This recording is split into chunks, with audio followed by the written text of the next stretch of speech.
Welcome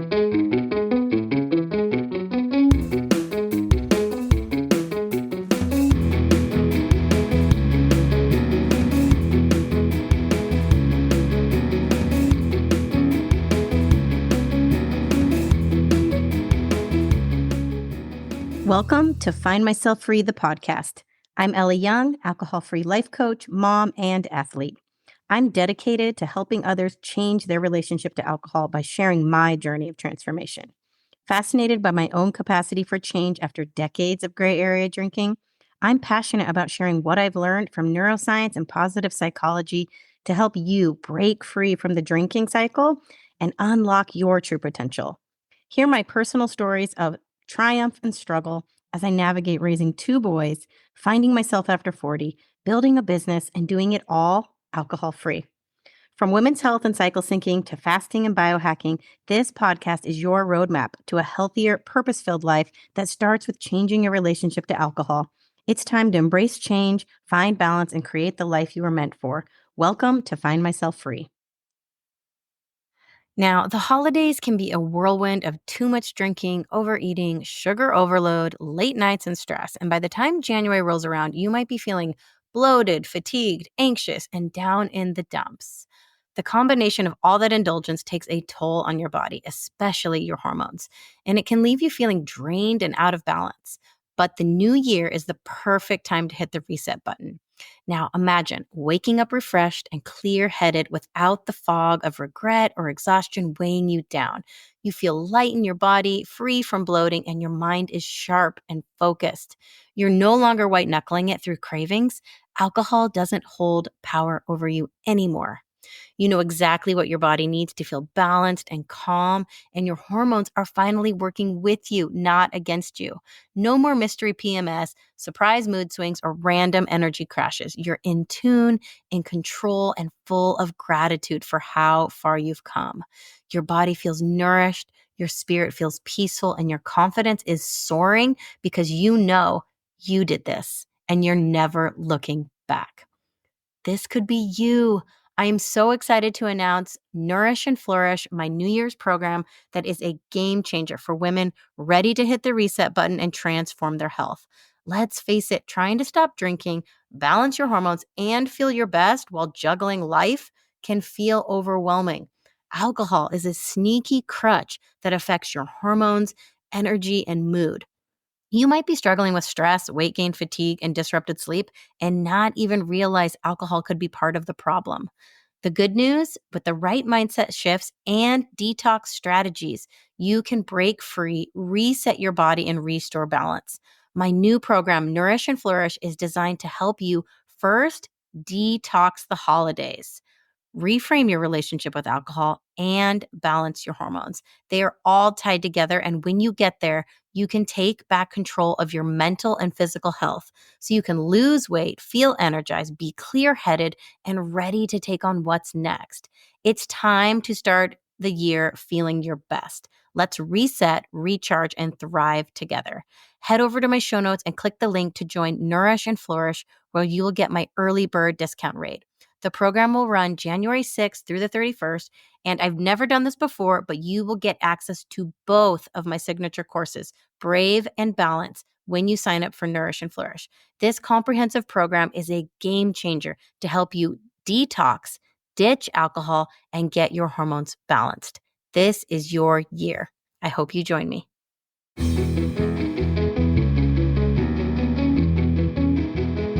Everybody, today I'm putting out a podcast that is your dry January roadmap. Now, this is going to be a really practical place to start working on your mindset around alcohol and provide some actual habit hacking tactics that are going to allow you. So you're going to be working on the mind and the physical drinking habit. So this is a short and sweet little episode that I hope you can listen to that'll really start to shift your brain, your neuroplasticity, and to actually plant some seeds of change for yourself. Because most people go into dry January and they really just try and change the drinking behavior. But we need to back up and actually get to the root cause, the root source of our behavior, which starts in our subconscious programming, in our subconscious beliefs about alcohol that have been programmed into us, right? We didn't pick these beliefs. They have been slowly passed on to us since we were small kids, right? Everything in our culture, all of the messages from marketing, all of the romanticizing of alcohol that we have just absorbed. It is impossible to confront your relationship with alcohol without having to confront so many different things in our life, right? And so it's very, very tough to do. And one of the biggest lessons that I want to give you is that I want to make sure that nobody comes into this questioning, am I an alcoholic? Where am I on the scale of good drinking, bad drinking? And is it even necessary for me to do a dry January? That's the wrong question to ask, because it creates this place of shame that only people who have quote unquote bad relationship with alcohol need to do something like dry January.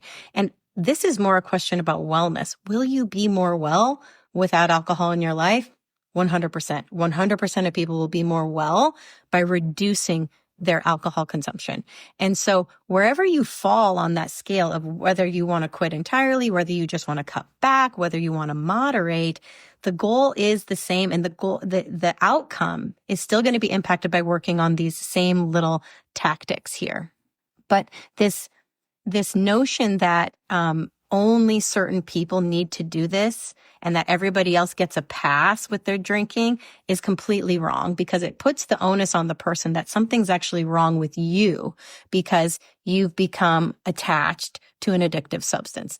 The problem is the substance. The problem is the cultural conditioning around the substance that has normalized, binge drinking, that has normalized mommy wine culture, that has normalized every aspect of our life being married and tied to alcohol in a way that seems benign. You only have to watch all of the alcohol commercials to really get an awareness of just how much of the joy of life that the alcohol industry has tried to piggyback on and say hey, we're responsible for your family bonding. We're responsible for your relaxation and the ease of life and the joy de vivre, right? Questioning these things is one of the biggest steps that we can take to actually start to shift our relationship with alcohol. So going into something like this with an open mind and not being so locked in to what you've always believed about alcohol, what you always believed about yourself around alcohol. Well, alcohol, I'm not a bad drinker. I just use it to relax. I just use it to chill. I just use it to take a load off at the end of the day. I don't drink alone. People all put all these qualifiers around it to try and rationalize and reason why they're okay and they shouldn't have to change anything. Only you know if something isn't showing up the way you want with your relationship to alcohol. Because at the end of the day, it's a toxin. It's disrupting your sleep. It's disrupting your hormone balance if you're a woman. It's aging you. It's cancer causing. There is no good stuff about alcohol out there. And people might say, oh, but it's all moderation. It's all about the dose. And that may be true, but that again implies that someone should be able to moderate and eat, and it should be easy. And if not, the problem's on them. And again, I fight that because I understand the chemistry of alcohol and what an addictive substance does to all human brains, not just the unlucky few brains, right? So today's podcast is really going to be about the mindset that you need to start with. And then I'm actually going to give you some tactical habit hacking strategies here. So one of the main things we start with is I ask my clients to create a list. And on one side, you're going to put all the reasons that you drink, right? And then on the other list, we're going to write all of the fears I have about not drinking. Okay. Now this exercise is super important because it's going to start to reveal the subconscious beliefs that you have tied to alcohol. So some of the reasons I used to drink for stress relief. I used to drink to combat my anxiety. I used to drink for social anxiety. I used to drink because I was bored. And so what these do is they start to uncover different types of beliefs that you have about alcohol. And some of the beliefs might be tied to the actual substance itself. I need alcohol to help me relax. Nothing helps me take the edge off the way alcohol does. Or some of the beliefs might be about society, right? This is how I socialize. This is how I fit in. This is how I participate in culture, right? I need to do this in order to go to these work events. I need to do this in order to like hang out with my girlfriends, right? It's this belief tied to the societal relationship of alcohol, right? And then some of these beliefs are tied to self. Like, I'm not funny enough unless I drink. I'm not sexy enough. I'm not witty enough. Like, so many people believe that they need this to come out of their shell, that they need it to try and be brave, that they need it to be, more engaging and like just more social, right? So there's this deep-seated belief that I'm not enough without this substance. So I want you to examine this list of all the reasons you drink and start to say, is this a belief about the substance itself, about alcohol, a belief about society, or a belief about the self? It's just a really good eye opener to like expose these conditioned beliefs that you probably never even considered, right? You probably haven't put any conscious attention on this kind of stuff in such a long, long time. You're just like, well, this is what I do when I go to a football game, I drink. This is what I do on the holidays when my family's here. This is what you do. It is just such a given. It is so embedded and so immersed in our culture and our being that we haven't even questioned it. And that's what makes it so hard to change, because it's coming from a subconscious place where we don't have conscious control over it. Right? And a lot of times when you start to get in this place where you want to change this, there's a lot of friction because you're consciously trying to change something that is being driven from the unconscious. All right. And so there's this, it's called cognitive dissonance. And that's why it feels so uncomfortable, because you're like, why can't I do this? I really want to do this and I can't. Right. I'm like a super driven person. Good grades, college athlete, I work out, I'm really disciplined with my nutrition, with all these things. And I struggled. The hardest thing I ever did was give up alcohol. And I had no idea that it was so deep seated in me. But when I started to do this work, it literally was like a light switch went off. It was like overnight, this thing that I had struggled to moderate and cut back in my life and had such a complicated relationship with it.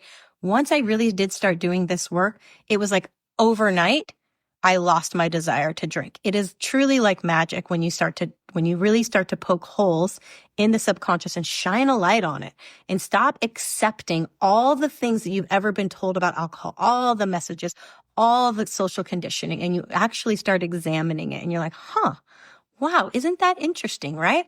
Like, I had clients this week say they went to a New Year's workout class and they were offering them champagne at the end. I've done a yoga class where they did a tequila tasting at the end. I was driving by the other day and there was a semi truck that had a big advertisement for a vodka, calling it the Fit vodka. So even this New Year's train of people wanting to like get healthy and get fit, the alcohol industry is trying to piggyback on that. They're trying to find ways, to again, make it seem safe, make it seem benign, and that if there is ever any issue with alcohol, they're like, drink responsibly, right? That's the only label they put on alcohol, because they think you should be able to drink responsibly. You should be able to moderate, right? And if you can't, that's on you. That is your fault. That idea, we are tossing that idea out. It is a toxic substance. And I actually just saw news that the U.S. Surgeon General is now trying to put warnings on alcohol about the cancer risk. So it's actually going to name and list out the cancers that alcohol causes, which, by the way, women, breast cancer is one of the highest, right? In fact, any organ that alcohol touches throughout your body is at a cancer risk when it goes into your body. So this is like one of the biggest reasons that I will never drink again, is just how much higher your cancer risk is by daily drinking, or even just a couple drinks a week. I think your rate of breast cancer goes up by 15%, which with each subsequent drink throughout the week. I might have that statistic wrong. I used to have it programmed in my brain, but I think I might have flubbed it up there. But it's high. It's significant. So the next list is, what are your fears about giving up alcohol. Now, this might be even longer than the reasons why you drink. You might think the reasons you drink are really benign, like, oh, I don't self-medicate. I don't drink when I'm lonely or sad or frustrated. I only drink to have fun. I only drink to socialize, right? Then your fears are often, I'm going to be bored without alcohol. Like, what am I going to do? How am I going to socialize? Are people not going to want me to hang out? Like, are people not going to invite me places if I'm not drinking, right? You fear that you'll never have fun again, that you're never going to be funny again, right?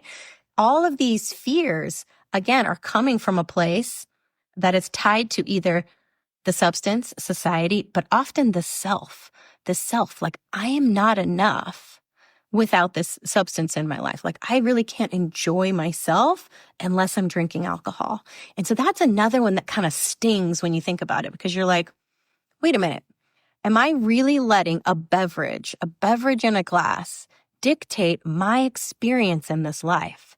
My ability to enjoy myself, my ability to experience awe, my ability to connect with other humans, my ability to experience love and joy, right?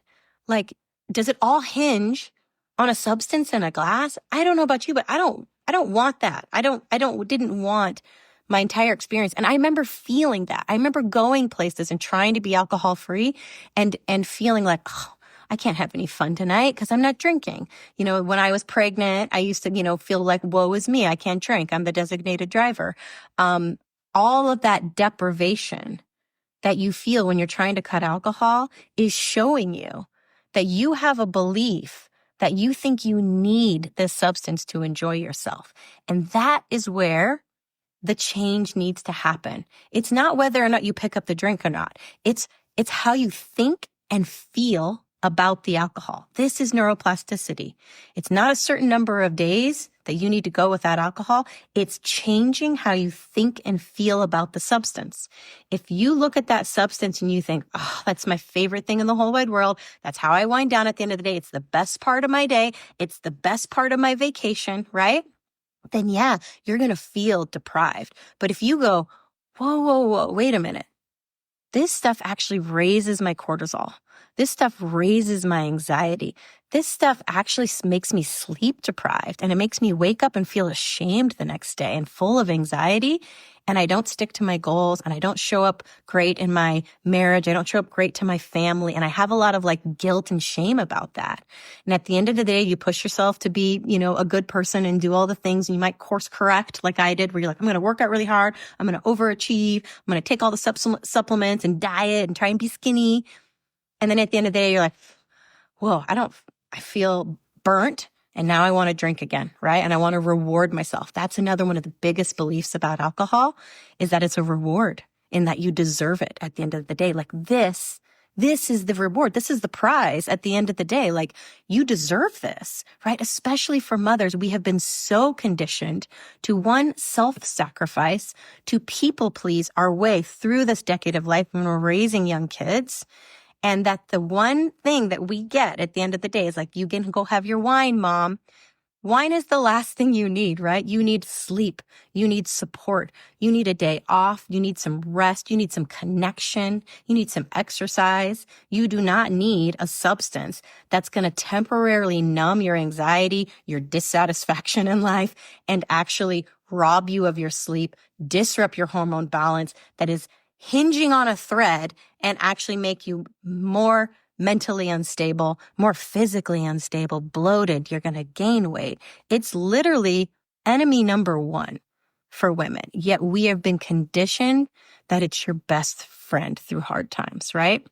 And so I really want to kind of it should be like a public service announcement. And people want to say, oh, don't be such a downer. You only live once. What's a few drinks going to hurt? And things like that. Again, that attitude is implying that a toxic substance is something that you should, there's that word, be able to enjoy occasionally, responsibly, right? And that when you use it in that way, and you're threading the needle perfectly, then you've got it. You did it great, right? And you're going to have no bad outcomes from it. And that's just bullshit, right? Toxic substance is a toxic substance. It's still going to wreck your sleep. It's still going to disrupt your hormones. It's still going to cause cancer, right? And so this idea that you should be able to do something in your relationship to alcohol. And if you can't, it's on you. It's bullshit. Throw it out, right? At the end of the day, when you uncover all these beliefs, why you drink, all your fears about not drinking, they all kind of come back to one point: comfort. Drinking is a comfort-seeking ritual. Whether you are seeking comfort in the form of entertainment, I'm bored and I want to socialize, whether you are seeking comfort in the form of like anxiety or stress relief, maybe you're sad and you're lonely and you're seeking comfort. At the end of the day, it's a habitual comfort-seeking ritual. And when we try to remove it, we are faced with this myriad of reasons that we've given alcohol to take care of us. And we are faced with like, wait, what do I do now? For so long, I've been relying on this substance to entertain me, to get my stress relief, to help me connect with others, it filled in all of these core needs, right? But was it doing a good job? No, it was wrecking you, right? And so that little eye opener is like, oh, wait a minute. Like, what does my body really need? What does my brain really need? And so we start to relearn how to actually take care of ourselves. And that's like the biggest shift that has to happen is like, no, you don't need alcohol. You need to take better care of yourself, right? Does it require a little more work? Absolutely. Is it worth it? And does it pay off in dividends? Yes. Most people don't give themselves enough perspective. People think maybe I only drink a few days a week and I'm fine. Like, I'm fine. I don't have any bad side effects. I'm good, right? They don't know how much better they can feel. I was operating on, I would say, relatively high level, even though I was a daily drinker. I was still waking up at 5 a.m. and working out. I was still super mom. I was still running a business. I was still, volunteering at school and, managing my kids' soccer teams and doing all this stuff on the outside that was like, whoa, she's got her shit together, right? Like, go her. But I didn't realize I could have even more energy, that I could have so much more clarity and passion and purpose in the things that I wanted to do. I had no idea that the anxiety and the low-level depression that I felt was not normal, that I didn't have to feel that way, that wasn't just a normal part of motherhood, right? I wouldn't even have characterized myself as an anxious or depressive person. But now that I'm on the other side of it, I'm like, whoa, life is so much better over here. And it kills me to think how many years I turned over to this substance. It truly does. Like, I want this for you. And this is again why I don't believe in a damp January. I'm a little more hardline with this kind of stuff. Like, no, I think you need to give yourself a 30-day break, if not a 60 or a 90-day break, to truly reap the benefits, to truly see how much your brain will unlock and connect to this deeper, more inspirational, true purpose and passion that is inside you. We are so disconnected from ourselves as women. In fact, we have self-sacrificed for so long that we forget what we actually need, what we actually want, what we actually like, right? We've just used alcohol to pacify ourselves and to really just kind of keep us small so that we aren't just constantly frustrated with with what our lives are, right? And I actually really love my life. Things were hard. Sure, it's always hard. There's moments of hardness, but I didn't realize how much more I was capable of and how many more things I wanted to go do. And that I could actually do them, right? It wasn't just this kind of, oh, wouldn't that be nice? Wouldn't that be nice if I could do that? I actually started like putting pen to paper and like taking action and taking steps and making things happen. I would have absolutely laughed if you would have told me 4 years ago when I was going through my first dry January that I would become an alcohol-free life coach and start building like a thriving business, that I would have a podcast, that I would actually build a retreat center in Costa Rica where I'm going to host women on a wellness journey. Like, it's mind-blowing how many doors opened for me when I said no to this one thing, when I said no to alcohol. And I thought, again, it's so overwhelming because you think everything's ending because so many things hinge on this substance. But I want you to get really, really curious about that. All of that uncomfortability you feel, even just at the idea of not drinking, when you go, oh, I can't because I got this and that and the other thing. And, oh, maybe I'll do it for a little bit, but I'm not going to do it for this event. I want you to examine that. I want you to get really curious about that. Why do I believe I need it for this substance? And how do I actually change that? Because if you're like me, like your life shouldn't hinge on a substance. right? So here I'm going to now give you a couple actual tactics, and it comes from one of my favorite authors, James Clear, in his Atomic Habits book. This is the cue, craving, response, reward loop. This is the habit loop, and we can apply this to changing your relationship to alcohol. So we're working on the mindset by examining those beliefs and trying to rewrite them and reprogram them, call attention to them. And now this is the actual physical drinking habit, and it has a lot to do with the environments that you're placing yourself in, right? Because if nothing changes, then nothing changes. If you're just saying, I'm going to stop drinking, but I'm going to continue to hang out with the same people and continue to do the same things, continue to listen to the same content, and I'm not changing anything else, it's not going to work, right? Because all of that subconscious programming is just waiting for your willpower to fatigue, and then it takes over. And eventually you cave, and then you feel bad about it. And you're like, why couldn't I make it? I don't know. So this is how you actually get really intentional about the environment you're placing yourself in. We are using human behavior and hacking our own habit loops to make this a little bit easier on ourselves, right? And it's never going to be perfect. You're always going to be confronted with cues to drink in our world because it's ubiquitous. But here are some things to try and minimize that as much as possible. So for the cue, this is the first cue that we get to drink. It could be anything. It could be time of day. It could be a certain person. It could be a song. It could be stress related. It could be work related. It could be just whatever it is. It's saying, ooh, a drink sure sounds good right now, right? What we want to do is try to minimize those cues. Can we make those cues invisible? Can we make them less visible? And this is one of the hardest ones to do. Like I said, alcohol is everywhere, right? But can you remove the alcohol from your house? Can you quiet the voices or the text messages from the people that are always saying, hey, do you want to go get a happy hour? Hey, do you want to do things like that? Can you just minimize your exposure to the environments that are going to be the most triggering to drink? Now, this is also something that I want you to know is temporary, right? You don't have to do this for a long time.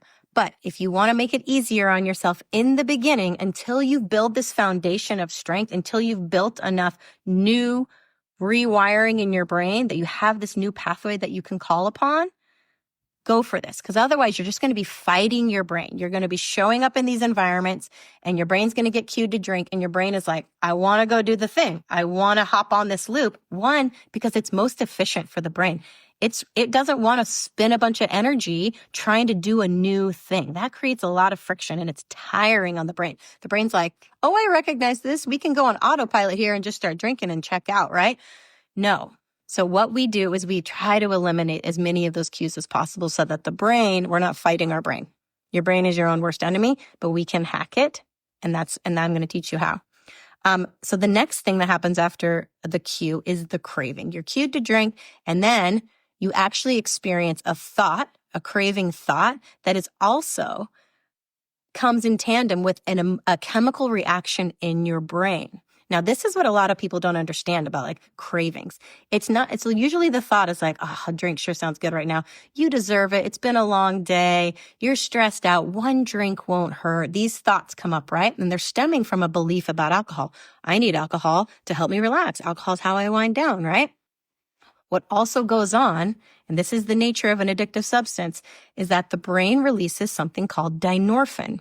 So if you've listened to me before talk about this, when you drink alcohol, you get a huge dopamine spike, and the brain doesn't like to be out of balance like that. It recognizes that out of balance state and it counters it. Like a seesaw, it releases dynorphin to bring you back down to baseline and then actually below baseline. It overcorrects and brings you lower to a lower dopamine state than where you started, which actually creates craving for that second drink.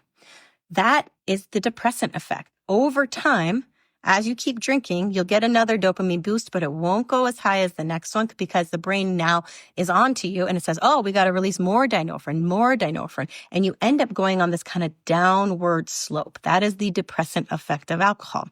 What happens next is the brain releases adrenaline and cortisol to counter that depressant effect. So that's why you kind of get this roller coaster seesaw of neurochemistry in your brain. You go up, you come down, you feel like, oh, that's just the buzz wearing off. Those are feelings like dysphoria and like anxiousness and stuff. But most of us are like, oh, it's just the buzz wearing off. I need another drink. You keep drinking, you keep going on this roller coaster. And then at 3 a.m., boop, you get that adrenaline and that cortisol and you can't sleep and you wake up with anxiety and you're rattled and you feel low, low, low. We are trading that 20-minute buzz, that very first buzz, for hours of discomfort, days of unbalanced neurochemistry, right? And again, it keeps you in this low state so that you crave more. That is the nature of an addictive substance, and that is what it does to your brain. So dynorphin then also comes in when you have a craving to drink. If the brain senses a drinking environment is cued to drink, then the thoughts are going, boy, a drink sure sounds good right now. The brain is very, very smart and it's proactive and it goes, ooh, you're about to give me alcohol. You're about to throw me out of balance. So what it does is it pre-releases dynorphin, pulling you lower, pulling you down in advance, in anticipation of that dopamine boost that you're about to get. So this is really tricky. That's why sometimes those cravings become overwhelming and we're like uncomfortable. We're physically uncomfortable. That's dynorphin. That is your brain pre-releasing that stuff because it goes, oh, you're going to drink right now. It's 5 o'clock on a Friday and we're in a bar.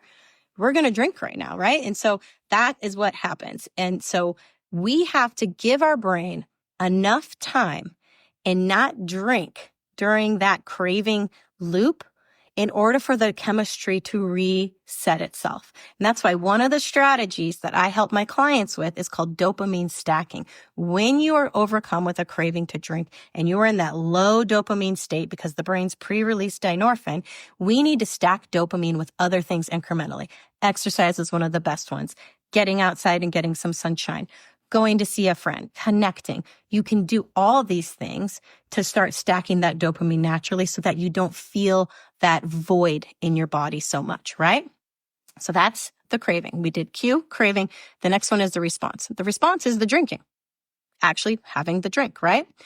We have to make this difficult. Make the drinking behavior difficult. It's kind of like dieting. If you don't want to eat the cookies and the crackers and chips and stuff, don't keep them in the house. Make it really hard for yourself. If I wanted to go get that stuff, I got to go down to the market to get it, right? Same thing with alcohol. Make it really tough for yourself not to drink, to drink is what I'm trying to say. I have a funny story for you, and I actually got permission from my client to share this one. So my client, I've been working with her for a while. She's really been making some incredible growth in her relationship to alcohol. And part of her like hiccup was with a family member, her mom. And there was the holidays, right? This was a really, really tough time. Family dynamics can be one of the harder things to navigate when you're trying to be alcohol free. And her mother knows that she's trying to not drink, but really doesn't acknowledge it, doesn't actually support her, doesn't have any conversations about it, just kind of, actually handed her glasses of champagne on Thanksgiving with no like indication that like, whoa, aren't you trying? Haven't you been working on this for months trying to get alcohol free? Zero of that. And then they had an altercation in their family where they needed to get all of the alcohol out of the mother's house temporarily. And I don't know, the mom could have done anything with this alcohol, but instead she called my client and said, I need you to come take, and it was like cases and cases of alcohol out of her house and store it. She didn't want her to get rid of it. She just wanted her to store it at her house, even though she knows that her daughter is trying to not drink.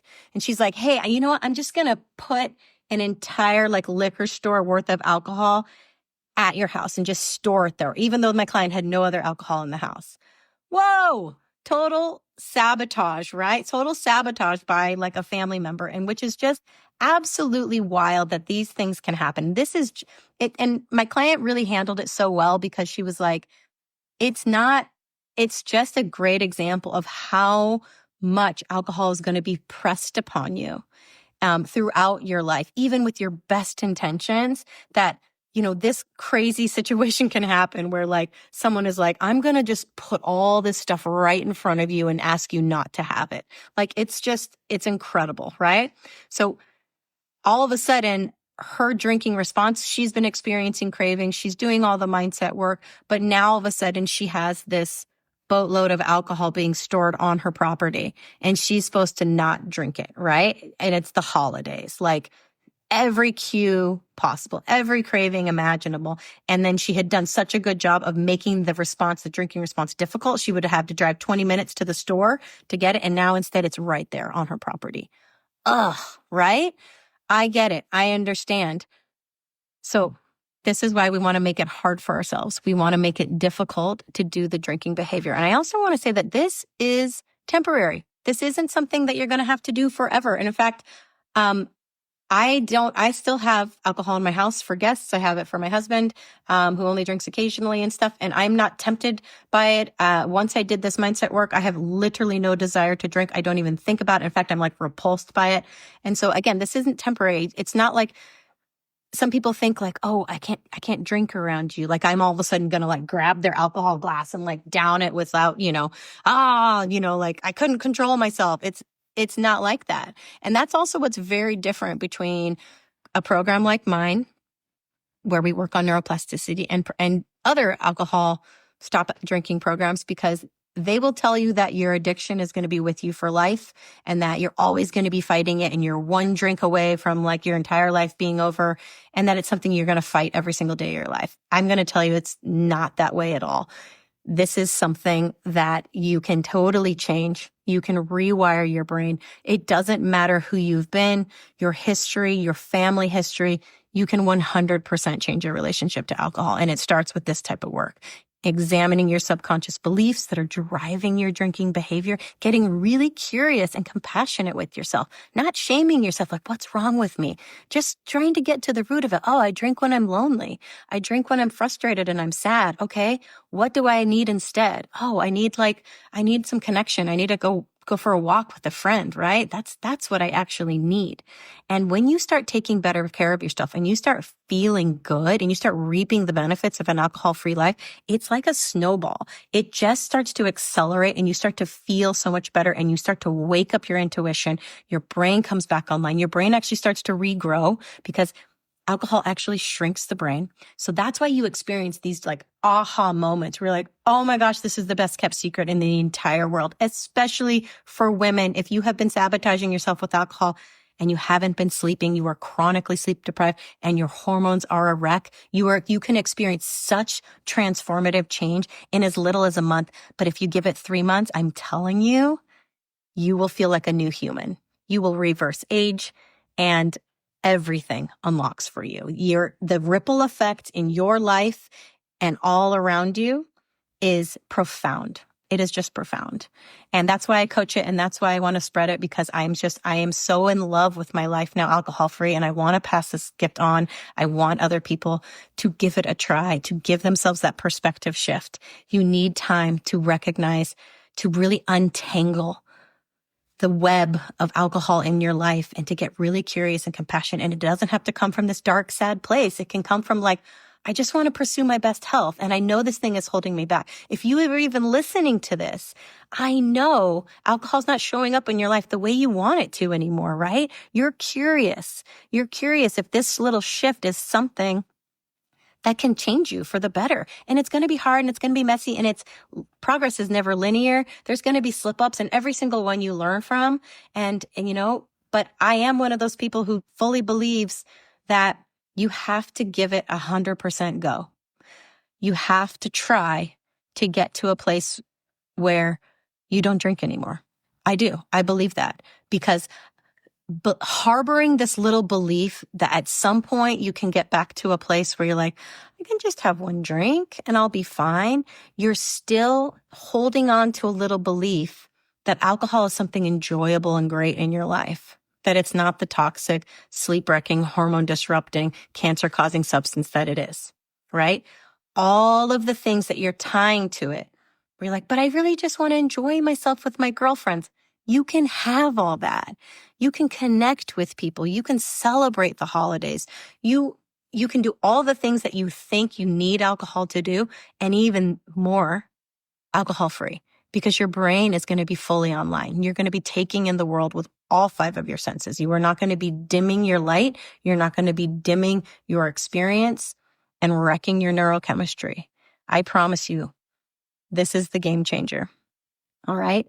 Don't get stuck in the damp January trap. I did this. Here's what I want you to know. I shot for the moon in dry January and I said, I'm going to do it for 30 days. I quickly adjusted after 1 week and tried to moderate for the rest of dry January. I was like, I'm only going to drink on the weekends. I was miserable. I was miserable because all I could do was wait to the weekend. And then I was like counting down the days. I wasn't changing. I thought all my joy and all my relaxation hinged on getting to the weekend so I could drink my drinks. And then I would have the 2 drinks and I would be done. And I'd be like, Dynorphin was pulling me low. I didn't know this at the time. I was like, why am I not happy? Why didn't that feel good? And now I'm done and I can't have any more. It consumed all of my brain space and I wasn't happy. And I was still getting a mild hangover the next day. And I was like, what the fuck, man? Like, this sucks. And I didn't understand why it was so hard and was so miserable. But now I do. Now I understand the science and I want to help you leapfrog all of these battles. And it starts with changing your beliefs. That's where the little switch that can flip. And then you work on these physical habits, making it a little easier on yourself in your environment. Stop triggering yourself. Stop putting yourself in these places where you're just going to be battling your brain all the time, right? And again, this is temporary. But if you get into a community where other people are doing these things and you can share and you can learn from one another and you can start to like get this sampling of this future life that is thriving alcohol-free and how amazing and how good it feels, game changer. Absolute game changer. I have an incredible group going on right now called Nourish and Flourish. It's not too late to join. If you are listening to this in the first week of January and you want to get in, we only had our kickoff call on Monday, January 6th. We do our next call on January 10th.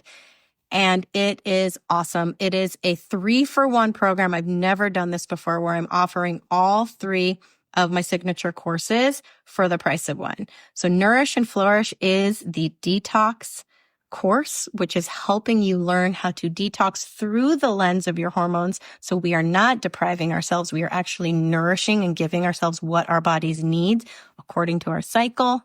Then you also get access to my Brave course, which is kickstarting your shift in your relationship to alcohol. It is the content and the lessons that helped me go from a daily drinker to almost 4 years alcohol-free and thriving.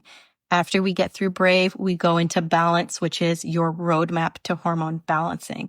So it's the first of its kind program like this, a New Year's program that is really addressing all aspects, but through the lens of a woman's cycle, so that we're not just depriving ourselves and asking for more and telling ourselves, here's a checklist, do more. You're not enough. You need to do more. We get away from all of those ideas and we get to the root of taking care of ourselves, nourishing ourselves so that we don't want to escape our lives, so that we feel good, that we feel whole from the inside out, that we are listening to our bodies, that we are tuning in, that we are no longer numbing, distracting ourselves and distancing ourselves from what we truly need. I love the program I created and I would love to have you in there. So go to the link in my bio. It's called Nourish and Flourish, or DM me the word nourish and I will send you the link. As always, it's awesome to have you here. I'm going to be doing Dry January podcasts all month long to support you and to keep you engaged with content that will change you and shape you. So until next time, I will see you.